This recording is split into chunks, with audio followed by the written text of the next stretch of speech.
dong, ding dong, ding dong.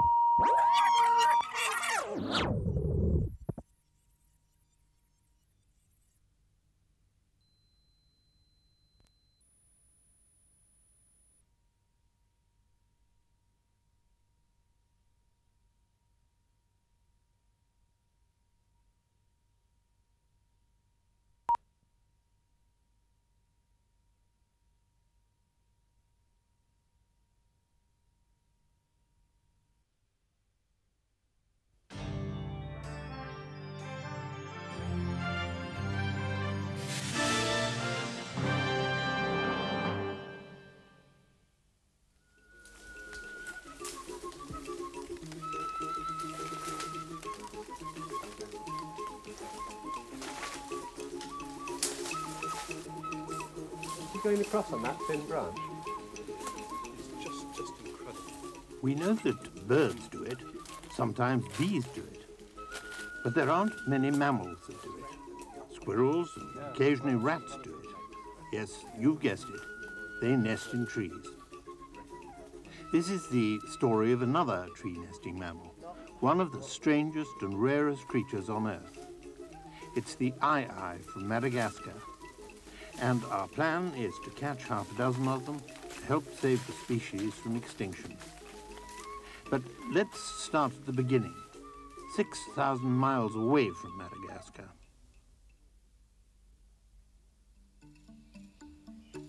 This is Kishka, a lowland gorilla. She's one of the members of the animal collection I established here over 30 years ago. My name, by the way, is Gerald Durrell.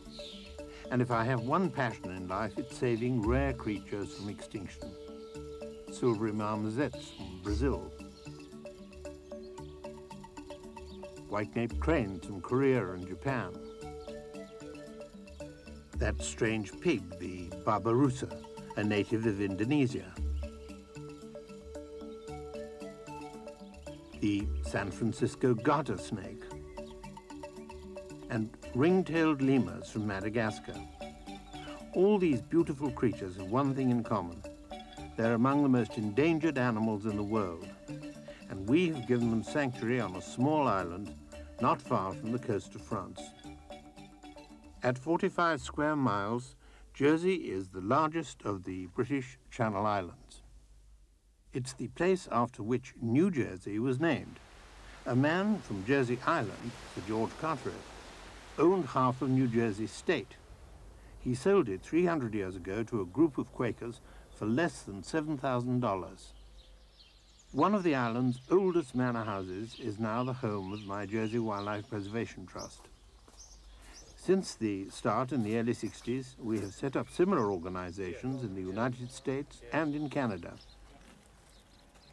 I began writing books on animals to help pay off the mortgage on the manor house and the growing list of creditors.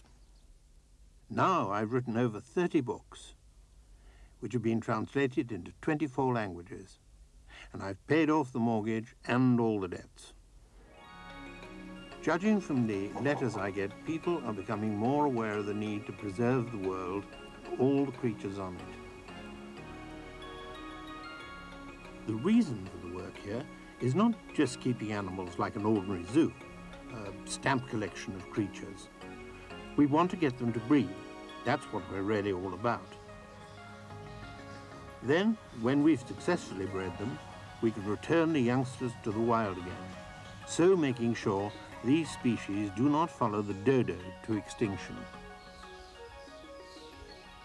I chose the dodo as a symbol of the trust because it seemed to me the personification of what mankind is doing all over the world to other animal forms.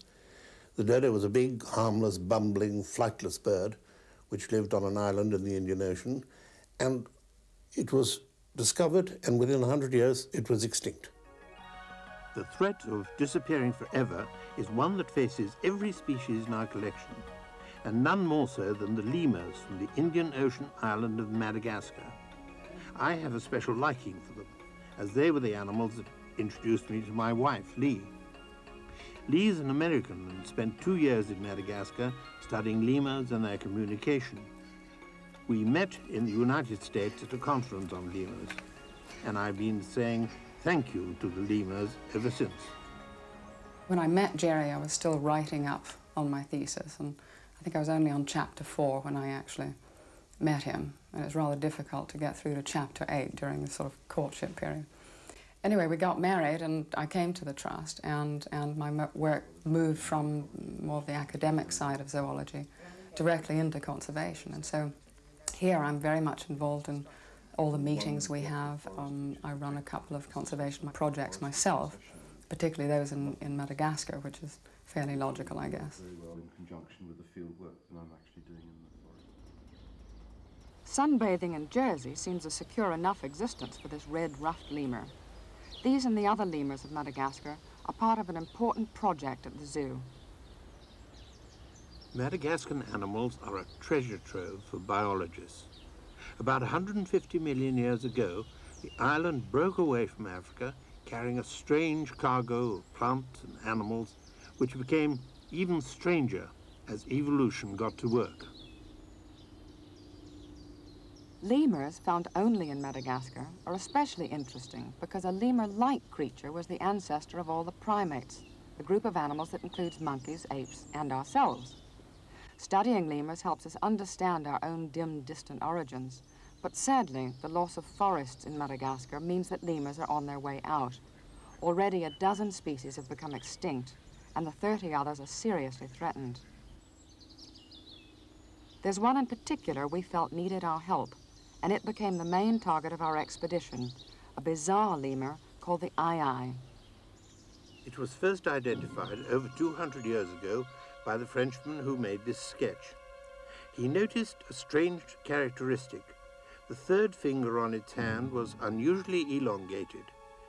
Because of its weird looks and its finger, it has become a symbol of death, and most Malagasy kill aye-ayes on sight. In planning our expedition, we were going to take with us 2 members of our staff, Quentin Bloxham, our senior curator, and John Hartley, who's been my personal assistant for the last 25 years. In planning any expedition, there are 101 things to take care of and to remember. No use remembering it when you're 1,000 miles away from nowhere. This expedition is going to be particularly exciting. We're going to a part of Madagascar that none of us have ever been to before. They've used it for tabby and it's just been abandoned when it's become infertile. Although, no, all right, so the biosphere... To get to Madagascar, the simple way is to fly to Mauritius. And this suited us very well, for we've been working on this Indian Ocean island for 15 years. And I wanted to return once again to see how our projects were progressing. Mauritius was the home of the dodo, and it's ironic to think that the most complete set of bones of this flightless bird was found right here under the tarmac, where now the giant jets land and take off with such ease.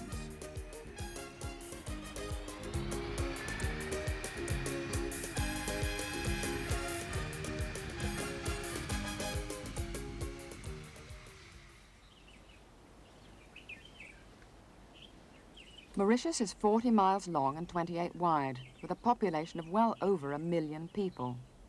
Everyone descends from immigrants, people coming from Africa, Europe, and even China. Nearly 2/3 are of Indian origin, and the reason for that is sugarcane. After the abolition of slavery, the Indians were willing to work for low wages as the sugar industry in Mauritius was getting underway. Sugar is still the main crop. The leaves are burnt off deliberately to make harvesting easier. European colonists did to Mauritius what they did in their own countries, cut down most of the forests for timber and to make way for agriculture.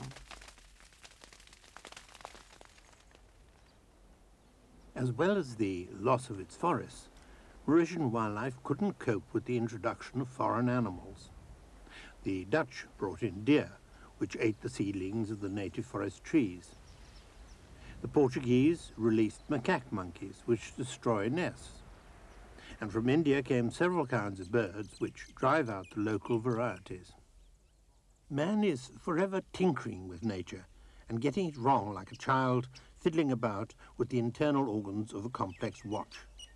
For instance, the Indian myna birds were released to control locusts. Now they've become a pest and harry all other birds.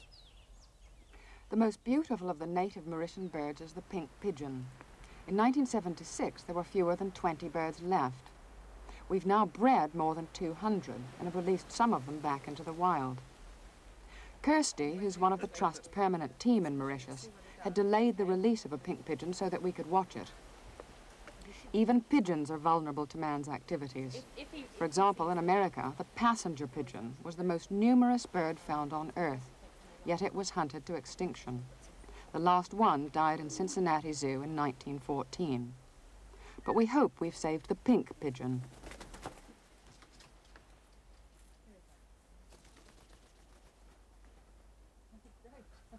The Mauritian kestrel was once reckoned to be the rarest bird in the world.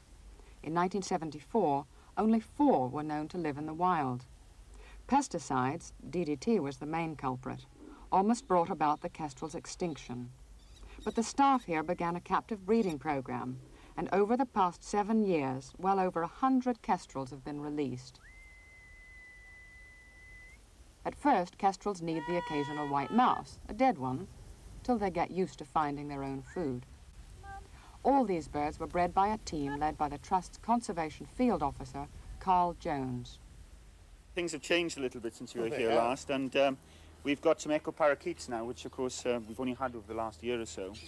And, well, here they are, the world's rarest parrots. Aren't they beautiful? They're quite different, aren't they? Oh yes, they're exquisite birds. Yeah. At the moment, there's only about a dozen left in the wild. The population is doing better than it has done, but of course it's not doing very well. And out of those 12 birds, of those 12 wild birds, there's only 3 known females. And that's very tricky. And they don't breed every year, so it's touch and go whether or not we will be able to save them. These are rare pictures. Echo parakeets living wild in the damp forests above the Black River Gorge. Before we flew on to Madagascar, there was one thing in particular I really wanted to do: return to Round Island, a few miles north of Mauritius. This project is a real example of cooperation, because we've worked with the governments of Mauritius, New Zealand and Australia, plus the Worldwide Fund for Nature. Round Island is, of course, an extinct volcano, and it sort of lies on the sea, rather like a tortoiseshell.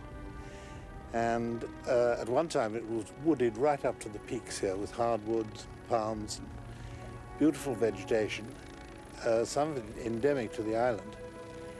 And then man came and did to it what he is busy doing now to all the rest of the world. By that I mean he comes in and he plunders.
due to arthritis, I've had to have both my hips replaced.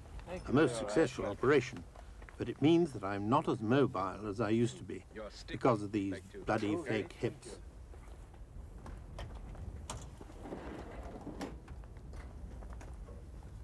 In microcosm, Round Island represents what we are doing to the whole world. First of all, they came in here and they took timber, they destroyed the seabirds and ate them. Then they did the absolutely unforgivable thing. They released the two things which you should never release on an island that is not naturally found there. One is goats and the other is rabbits. And of course, goats are the most terrible things. They're like sort of furry bulldozers. So the first thing, obviously, that we had to do was to, first of all, rescue the reptiles which are found here, which are found nowhere else except in the mascarenes. And in order to get those away, so that even if the island decayed and fell apart and we couldn't save it, at least we did have these animals still with us. So we got the reptiles off, and we got some of the plants off, and the palm trees off. And then we set about the job of eliminating the goats and the rabbits. The island has started to flourish again, and Quentin, our reptile expert, was pleased by what he found since his last visit. The change in the vegetation is really quite staggering. The amount of palms that are regenerating is the one thing that strikes me very forcibly, and also the amount of ground cover that's appearing. And this must benefit all the reptiles that exist here. The ones that are of the major interest is the Round Island boa. There used to be two boas here, but one is now sadly extinct. And this is the remaining one, which is the main predator on the island because it predates upon the other lizards and geckos. The other one that's of major interest is the Round Island gecko, which belongs to a family called Phelsuma. But this is the last giant Phelsuma left, and it only exists on Round Island. And the last reptile of great interest is the Round Island skink, a very robust terrestrial lizard that predates not sometimes even on its own kind, but would also predate on other small lizards, and is probably the most abundant reptile on the island. You might think an obscure little lizard is of no importance. People have suggested this to me, and it makes me very angry. Every living thing on this planet has a right to exist. Once it's vanished, we cannot, for all our cleverness, recreate it. Now, the whole island is starting to come back slowly but slowly. And I reckon probably within the next 30, 50 years, we'll get it back, not quite exactly what it was, but a pretty good representation of what it was. We've saved a little bit of the world and its contents.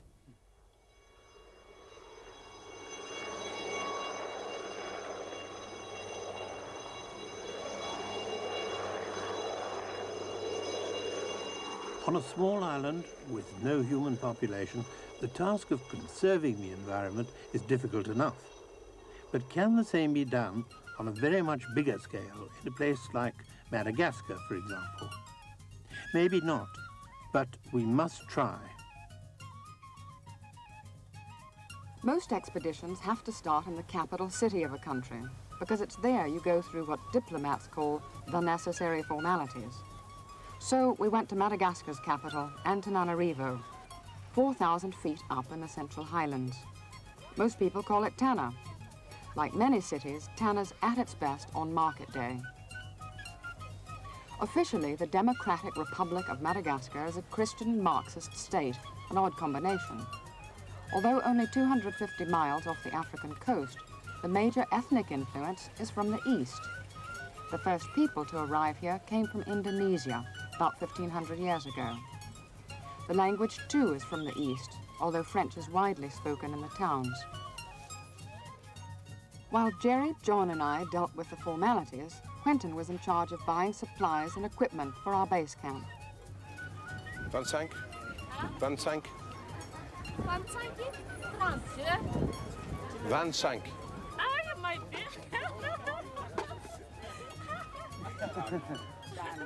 The Malagasy are a friendly lot, and someone always turns up to help out.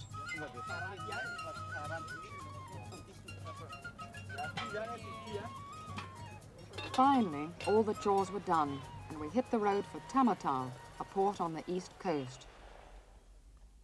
Madagascar is the fourth largest island in the world, 1,000 miles long and 350 at its widest. It was quite a relief to get underway. After years of thinking about the expedition, months of planning, and over a week in Tana, at last we were heading towards Ai country.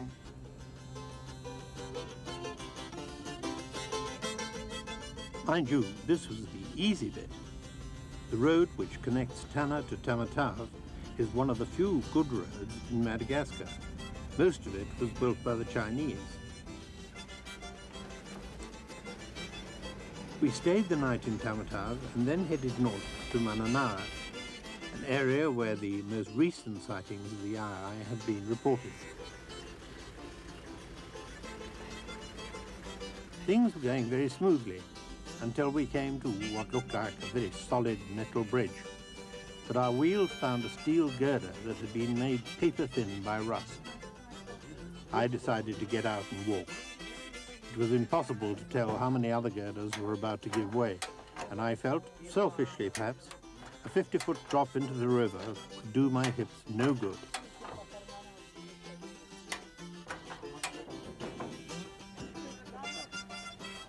So, with a slightly dented vehicle and a somewhat rapid increase in heartbeat, we continued the journey. This is the only road to Mananara. It's closed for much of the year when the rains bring floods and landslides, and even bridges get washed away. We chose in October to travel because that gives the best chance of a dry period. But here there was no guarantee. You're never even sure if the ferry is going to work. Look, it might be quicker by cow.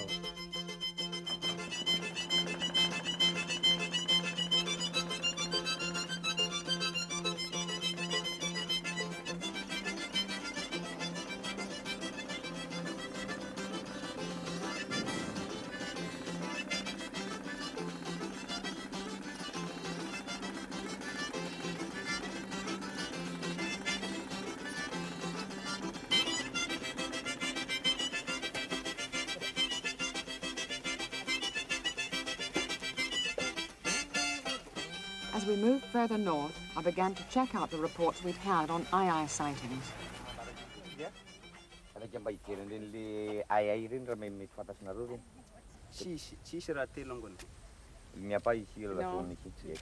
Mais est-ce qu'il y avait des Ai ici? Il y a longtemps ou?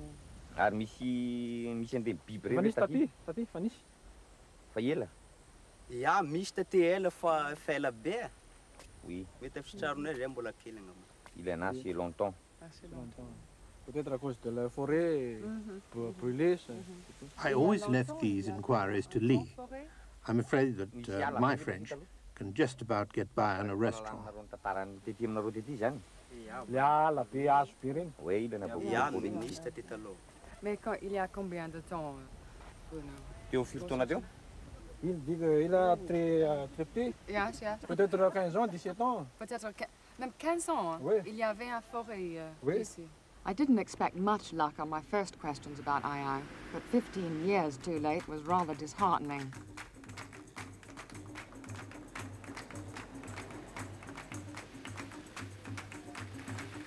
By the end of our first full day's drive out of Tamatave, we'd clocked up the grand total of 60 miles. And we'd been told that the going would get tougher, and there were many more ferries and over 100 bridges ahead.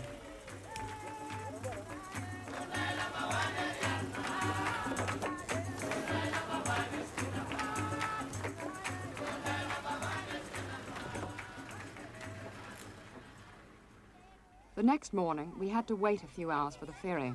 It crosses a river estuary here, and the tide was low. But this gave me another chance for an Ai chat. Est-ce que vous avez entendu de Ai, comme lémurien?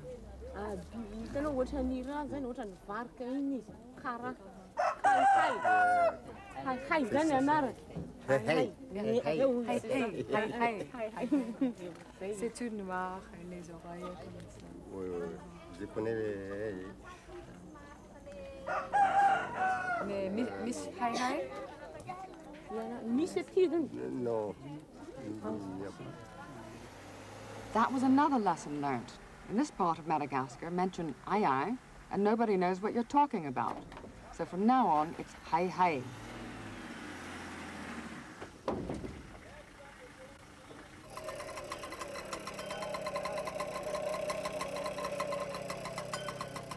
Ça dépend de la forêt, n'est-ce pas? Oui, oui. Mais il n'y a pas beaucoup de forêt dans cette Nous, c'est très loin. la forêt, Sandakatsu, oui, il y a de forêts à Sandakatsu, oui. That was good news, as Sandrakatsi is one of the areas we wanted to explore.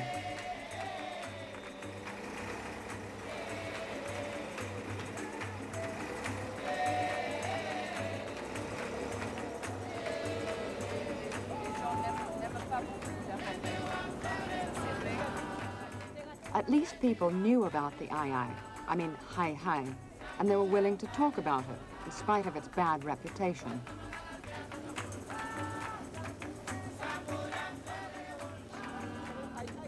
As we pushed further north, the going indeed got more difficult, but our inquiry seemed to be paying off.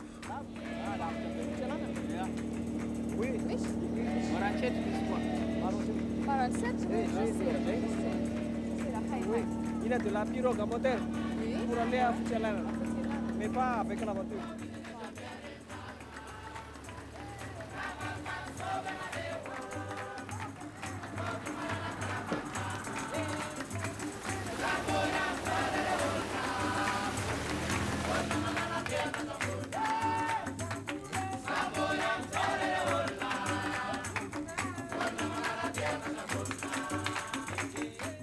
In all the little villages we passed through, the houses were beautifully built and the front yards were carefully swept and as neat as pins. And no tourists, except for these two, of course. Each ferry seemed to have a different means of propulsion. Sometimes a pole, sometimes an ancient outboard, and sometimes a cable.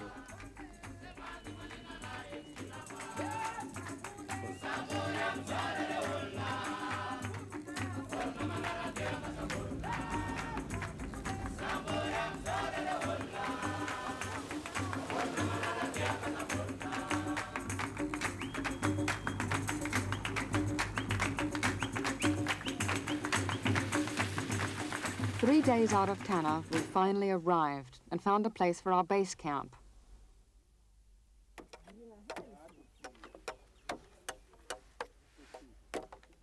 It's not just being polite, it's necessary to ask permission of the headman of the village. But the people were more than willing to help us. It amazed me that with not much more than a bamboo, a spade, and a kuk-kuk, as they called the machete here, they could construct two large shelters, one for the animals and one for us to work from, in not much more than a day.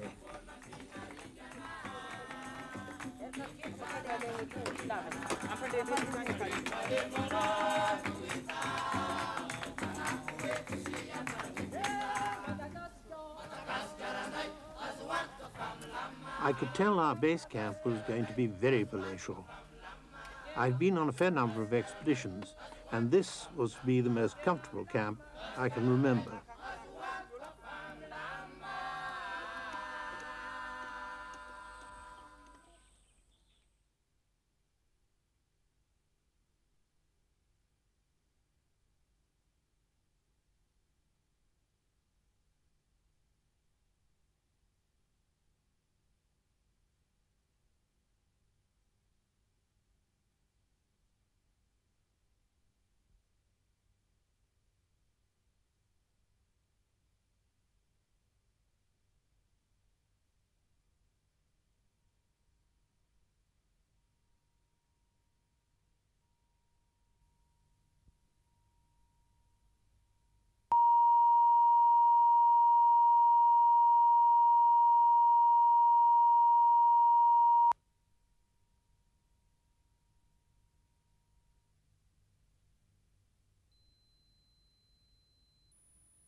On completion of a building, the Malagasy always ask for the blessing of their ancestors, who play an important role in everyone's daily life.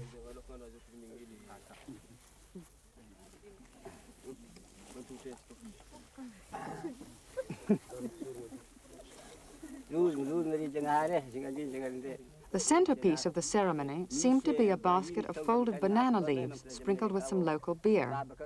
It obviously has some significance, but we never found out quite what. Everyone joined in, asking for good luck. We were happy to buy some of the local brew as our contribution. There were certain taboos about the river we had to learn. We couldn't use it as a bathroom, in all senses of the word. Also, we couldn't say the word crocodile for fear of attracting one. All quite sensible if you think about it. And at last, the hunt for Ai began.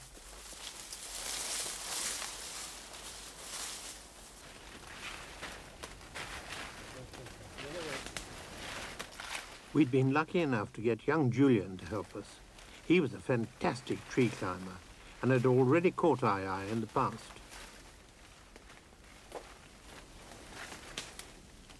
What we were looking for were Ai nests, which can be 60 feet or more up.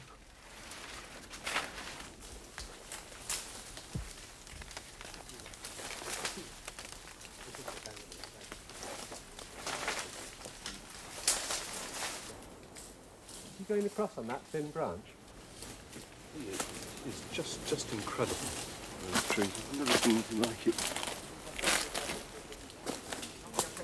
Strengthen the upper arms as Yeah, well, as well as the legs. But yeah, I mean, I was with him the other day. I reckon he had tremendous arm strength. It all seemed so easy at first, but the nests were empty. Ai are nocturnal, and John and Quentin reckoned that a night search might yield better results. But the first morning's report wasn't good. Well, they weren't there. There's one squawking away, a few hundred metres away across some rice paddies. On the other side of the river? Or... No, the same side, but there's a cold patch of rice paddies and stuff, and then there's some more forest. I mean, did he say it's confused the rest of us. A mystère. They clearly just come in, they come in that area to feed. Or they did that night. And whether they come in other nights, I just can't, I mean, how can you tell? They're such a mysterious animal. We'd now been in camp for a week, and still no Ai. The collapsible cages were ready, and I was getting really frustrated of being stuck in camp. If I can arrange it somehow so I can slide the tray out. I'm sure By now we heard reports of Ai damaging crops. So John went out to check. Bonjour. Petit number? Bonjour. Qu'est-ce que tu trouvais? Aqui tá coisa cenário mesmo. Ça cuit, trouve par ici à l'endroit. Il y a les cocos là ou vanille ou quoi? Ravenal. Ravenal? Oui.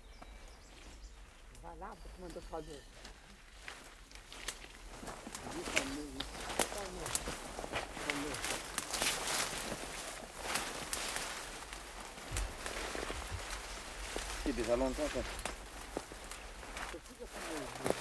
Oui, c'est vieux.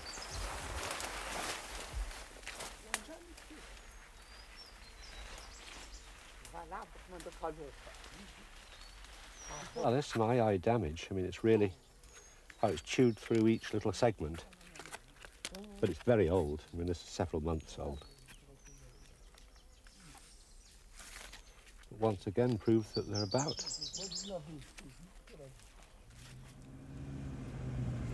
I'm finding this extremely difficult because any other animal that the Trust has ever gone to bring in for captive breeding, we've been able to really read up about it in advance and have a very good feel for its behaviour, the sort of country it lives in. And with that knowledge, you can then make a good plan of actually how you're going to trap it. Everything we are hearing about the Ai conflicts all the time, and so we don't have a clear image in our minds of how it lives. It seems to have, sometimes have lots of nests, other times is using only one nest. In the you can't see more than 6 or 8 feet. But I think, you know, as we said, it's a flag-waving exercise. I think if the villagers come and tell us something, we don't follow it up. They're just they're just going to get round off, yes. So things been bitten. It's done a good job, hasn't it? Looks as though it's made a flute.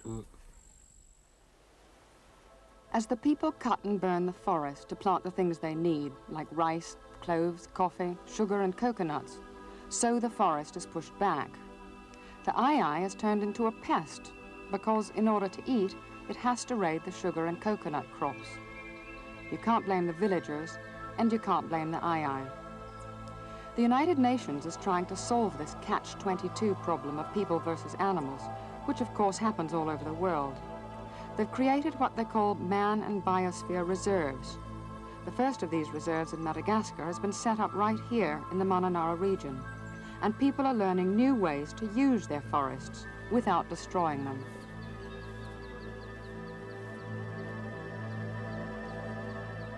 These biosphere reserves are not simply wildlife sanctuaries. The idea is for man and the natural environment, including animals, to live in some sort of balance.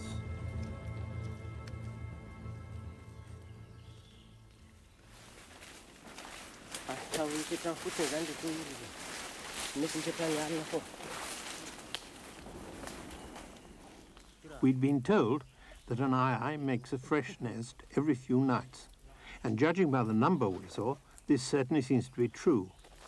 So one sure method of knowing whether aye-aye was still in an area was to pull apart their abandoned nests. Any new nests we came across had to mean that aye-aye was still around. Meanwhile, John and Quentin kept going out at night and kept coming back in the morning. What luck? You better break out the medical chest. The what? We need the medical chest. Why? Why? Julian got his hands on one in the middle of the night and savaged 3 of his fingers. Oh, God. Badly? Not too bad. The middle one's got a sort of major teeth mark right through it. But he actually got his hand on it. Grabbed it by the tail. Had hold of it by the tail. Turned around and bit his fingers. And it turned around and bit him. And of course, he said afterwards how stupid he was, because he had the white bag round his neck with a pair of gloves in, but he was there and there wasn't time to sort of do that. Qu'est-ce qui est arrivé? We weren't having any success, so we decided to enlist extra help. Anyway, John and Quentin were getting very tired, as their sort of hunting was very exhausting, and Julian couldn't climb as well with his injured fingers. The people were quite happy to help. It meant they could earn a little extra money. But when we asked them how best to set about catching the aye-aye, there were various opinions. Does he feel that daytime hunting is likely to be more successful than nighttime? Le plus grand succès pour attraper le aye-aye, qu'est-ce que c'est son avis? C'est de chercher dans la nuit ou dans la journée?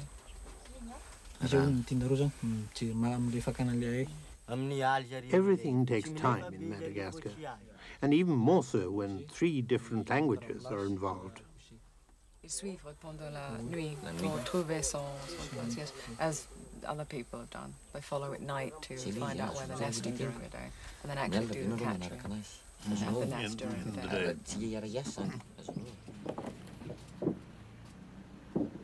With extra aye-aye hunters, we were able to take the search further afield. One of the people we particularly wanted to contact was Dr. Roland Albignac. He's the man in charge of the biosphere reserves in Madagascar, and he knows more about the aye-aye's habits than anyone else.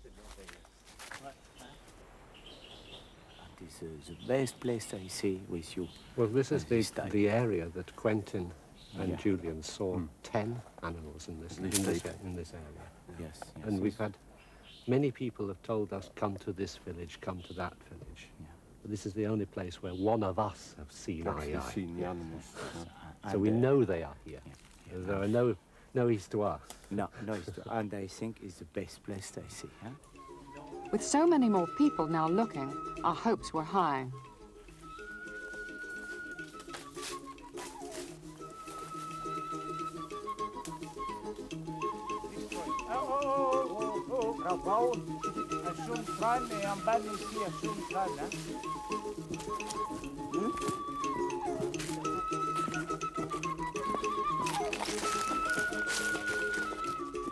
We saw plenty of other creatures, but never an aye-aye.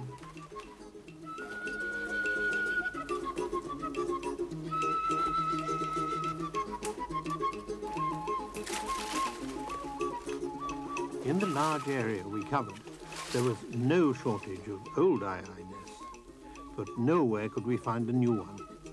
And we had only another 2 weeks to go.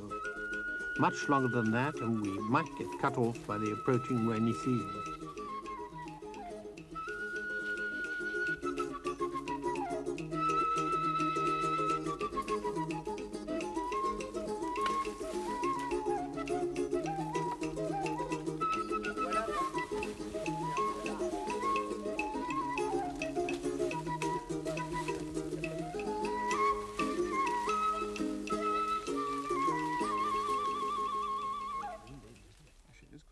There was the occasional consolation prize, like this lovely snake, a boa called Sanzinia, which we collected for a special breeding program run by zoos in the United States. Few people think that reptiles are an important part of conservation, but they're just as important as other animals. Beautiful head. Oh, there you are now. Perhaps you'll stop talking about the damn. Oh, another 10 now. We've talked about nothing else since we arrived here. We were 3 weeks into our hunt for the aye-aye. Everyone was getting frustrated. Julian, our ace hunter, continued the nighttime searches, hoping to follow an aye-aye back to its nest at dawn.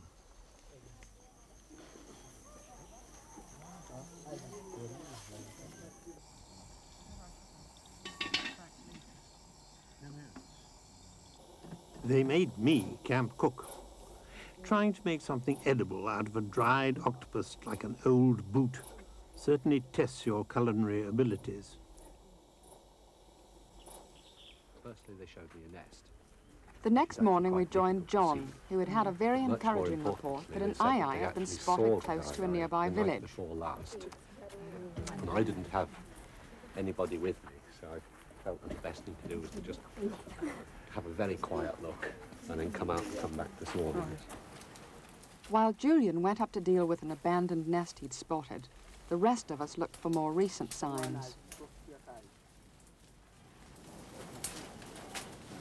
Maybe this wasn't an abandoned nest after all.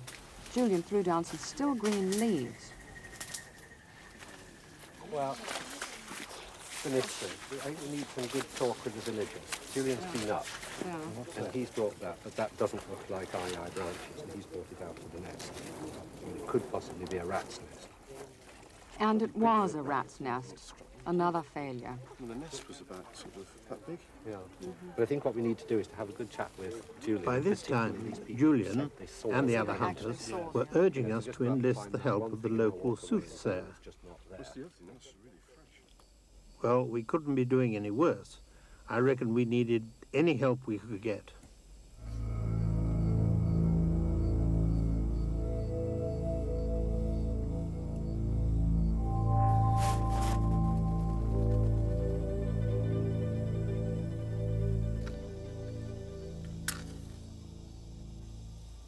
All over Madagascar, there are people who claim they can communicate with their ancestors. For some of these soothsayers, a local ancestral spirit will enter their bodies and speak its words of wisdom with its own voice, and even indulge in its former habits, like smoking, or sometimes drinking beer. This likable ancestor insisted on paying us for the beer, which cost more than the fee the soothsayer charged in the first place. He says the ancestors have now arrived and they're now ready to answer any questions we may ask.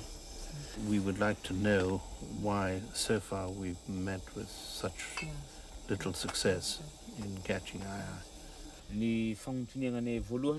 Spiritually, ancestors are very important to the Malagasy. They believe the ancestors watch and protect them all the time, and they consult them for guidance on both big and small matters. So we must take this ceremony seriously, especially as everyone around us feels it's of such great importance. Nakahy tsy mahakasa ny zaka ambanin'izay limoko mazava zay. Fa zay kasako nakahy tsy maintsy mampiritra amindreo. Si vous respectez bien, c'est-à-dire les coutumes malgaches, il en sera sûr qu'on gagne le Hafid. Oui. Il faut suivre point par point les coutumes malgaches. Oui.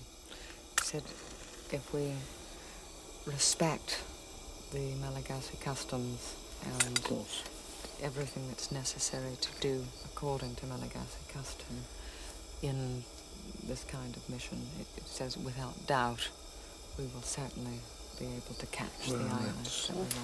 That's very nice. Now the soothsayer is going into reverse. His smoking and drinking ancestor has decided that he's told us enough, and he's leaving the soothsayer's body.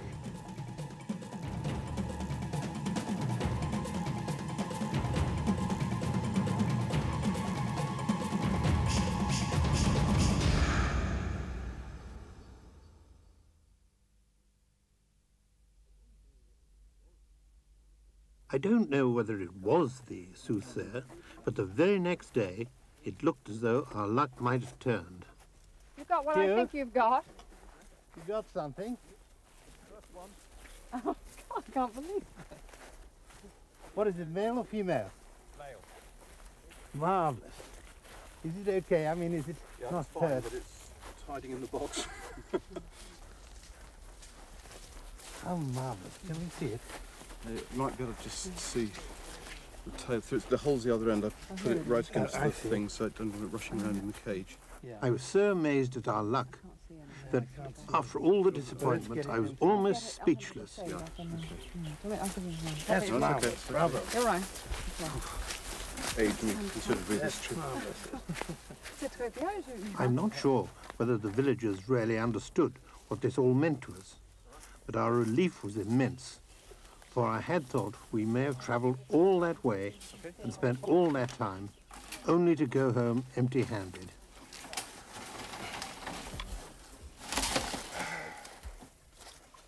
This one was a male. What we want now are a couple more males and 3 females. It's got twice the distance. It should probably be mobile tonight, I think. So, Up to you go. So what's the story? How did you... Once it was settled down, it came out of its box, and we could see its huge ears and eyes and the soft black fur tipped with silver.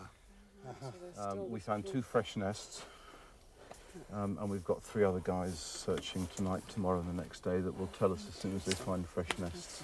Marvellous. To us, at that moment, it was the most beautiful creature in the world. We were all fascinated, but for nighttime feeding, we tried not to crowd around. That was left to one person, Lee. What are you looking at there? What are you looking at? Hmm? Come on, sweetie. Come on. What's that? What's that? Come on. Look here. That's a sweetheart. Oh. Come on, yes? Yes? Our first Ai tamed down quite quickly. We wanted to get him feeding on something we knew we could find back home in Jersey, which was a mixture of bread, honey, and egg yolk. He loved this and took it right from my hand. That's right. Just use your little finger. Do you like that? One could see how he uses that long, thin finger, just as he would in the wild, to extract grubs from logs and dip the milk and scrape the pulp from a coconut. Do you like that? Hmm? Come on, use your little finger. That's a feather.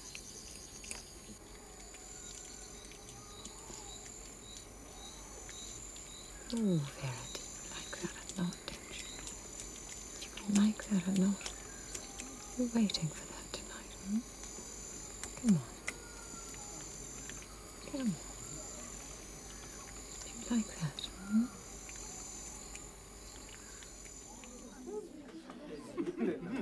I always try to talk to the children. It's important that they get the message, because within the next generation, their generation, the survival or extinction of any number of species will be decided. You know you have a lot of animals here that live in the forests, and they are found nowhere else in the world. And they are of great interest to the people of my country and the people of America. Di isan'ny liagna dia liagna zare aminazy ary manam-pagniriagna itonga azy any Angleterre hozy. Ka ny fahalasagna regny hehe regny any Angleterre hozy. Go to any school anywhere in the world, and it seems that if they want to honor their guests, they sing to you a song. I love it.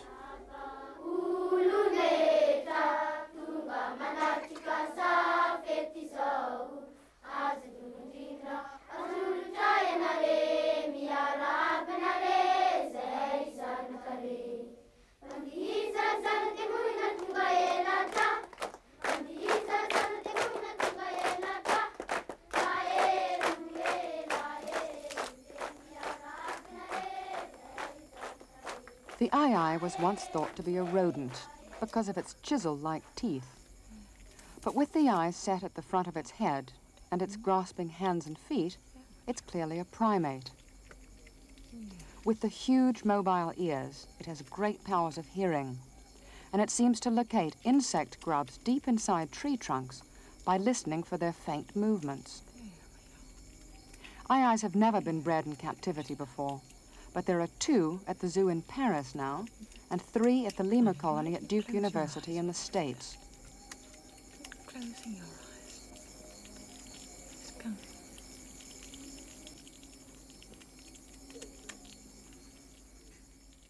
We finally caught 5 other aye-ayes, enough, we hope, to get an international breeding program off to a good start.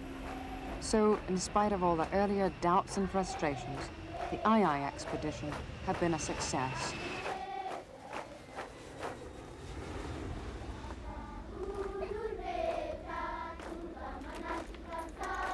Within a couple of days of leaving the Malagasy rainforest, the aye-aye were moving into a new home on the island of Jersey.